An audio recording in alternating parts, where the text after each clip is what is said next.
Saya gunakan 3D printer untuk selesaikan masalah kamera saya.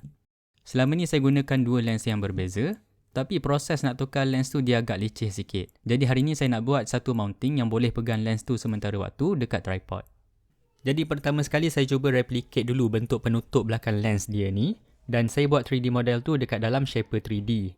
Lepas saya dah siap design yang pertama, saya print menggunakan 3D printer, tapi ambil beberapa percubaan jugalah sebelum dapat design yang okey. Ada yang terlampau longgar, ada yang terlampau ketat, dan yang akhir ni dia bolehlah diterima. Lepas saya dah dapat ukuran yang okey, saya proceed untuk buat design untuk mounting yang sebenar.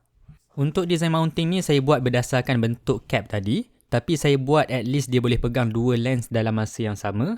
Lepas dah siap design, macam biasa saya proceed untuk print menggunakan 3D printer.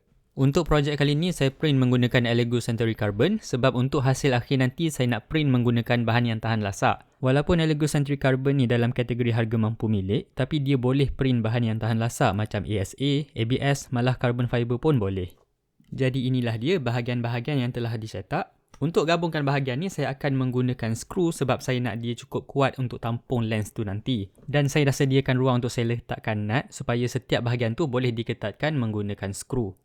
Jadi lepas dah siap gabung bahagian utama dengan pengepit ni, tinggal untuk kepit saja pada kaki tripod dan ketatkan skru di belakang ni dan dia akan berpegang dengan cukup kuat pada kaki tripod tu. Jadi inilah dia hasil mounting tu bila dah siap. Sekarang kalau saya nak tukar lens kamera saya boleh cabut saja lens tu, lekatkan kepada mounting yang saya dah buat ni, cabut lens yang kedua dan pasang kepada kamera saya dengan cukup mudah. Jadi kalau korang berminat nak cuba Shaper 3D macam yang saya gunakan, korang boleh download versi yang percuma melalui link dekat bio saya. Selamat mencuba!